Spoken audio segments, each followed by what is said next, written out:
បាទសួស្តីបងប្អូនអ្នកតាមដានទាំងអស់គ្នាជាទីរាប់អានថ្ងៃនេះខ្ញុំសូមលើកយកនៅសុភាសិតមួយដែលលើកឡើងថាដំរីជល់គ្នាងាប់ស្រមោចសង្អាដើម្បីឲ្យកាន់តែយល់សុភាសិតនេះកាន់តែច្បាស់នោះខ្ញុំនឹងបញ្យល់ពាក្យមួយនិយាយដឹងហើយថាដំរីគឺជាសត្វដែលមានមាឌធំហើយមានអំណាចឯស្រមោចសង្អាគឺជាប្រភេទសត្វល្អិតតូចៗដែលយើងមើលទៅតូចមែនតែនអញ្ចឹងណាបាទនៅពេលដែលដំរីជល់គ្នាជាងកាលវាអាចរត់ពីលើឬជន់ពីលើឬក៏ដួលពីលើធ្វើឲ្យស្រមោចងាប់លឿនណាហើយនេះហើយបានគេហៅថាដំរីជល់គ្នាងាប់ស្រមោចសង្អាក្នុងន័យធៀបវិញដំរីតំណាងឲ្យបុគ្គលឬក៏មនុស្សដែលមានអំណាចមានបុណ្យស័ក្តិយ៉ាងទៅនៅពេលដែលគាត់ឆ្លោះគ្នាឬក៏ប្រកបបច្ចៈគ្នាអ្នកដែលរងគ្រោះពិតប្រាកដមិនមែនពួកគាត់ទេគឺរាជសាមញ្ញពេលខ្លះគាត់ប្រយុទ្ធគ្នាវាយកបច្ចៈគ្នាគាត់យកអ្នកតូចតាចជាងខ្លួនទៅប្រយុទ្ធទៅ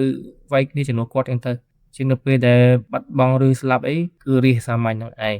ជាស្ដេចដូចជាមានបញ្ហាសង្គ្រាមផ្ទៃក្នុងអញ្ចឹងអ្នកដែលរងគ្រោះមែនទែនគឺវិជារាជពេលខ្លះធ្វើឲ្យគាត់របួសឬក៏មានករណីដល់ស្លាប់ឬពិការជាដើមឬក៏បាត់បង់មនុស្សជាទីស្រឡាញ់អញ្ចឹងទៅបាទនេះគឺជាអត្ថន័យមួយដែលបង្កប់នៅក្នុងសុភាសិតហើយក្នុងសុភាសិតនេះដែរគេក៏ចង់ដាស់តឿនទៅដល់មេដឹកនាំឲ្យដោះស្រាយបញ្ហាដោយសន្តិវិធីមិនត្រូវយកអំពើហិង្សាឬក៏ការកាត់សម្លាប់គ្នាឡើយបើយើងដោះស្រាយបញ្ហាដោយសន្តិវិធីរាជក៏រស់នៅស្រួលដែរវាមិនអាចបង្កបញ្ហាដល់ប្រជារាស្ត្រនោះទេ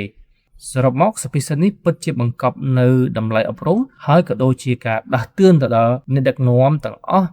ឲ្យចេះស្រឡាញ់សន្តិភាពរស់នៅដោយសន្តិភាពនិងចេះដោះស្រាយបញ្ហាដោយប្រើផ្លូវច្បាប់ផងដែរការបញ្យល់របស់ខ្ញុំមានតែប៉ុណ្្នឹងទេបើសិនជាបងប្អូនមានចម្ងល់ត្រង់ចំណុចណាអាច comment សួរនៅខាងក្រោមវីដេអូនេះបានហើយបើសិនជាបងប្អូនឬអ្នកតាមដានគិតថាវីដេអូនេះសំខាន់កុំភ្លេចជួយ like ជួយ share ផងដើម្បីចែកម្លែកទៅដល់អ្នកតាមដានផ្សេងទៀតដែលគាត់ពុំបានដឹងនិងគាត់ចង់ចេះដែរបាទជួបគ្នានៅក្នុងវីដេអូបន្ទាប់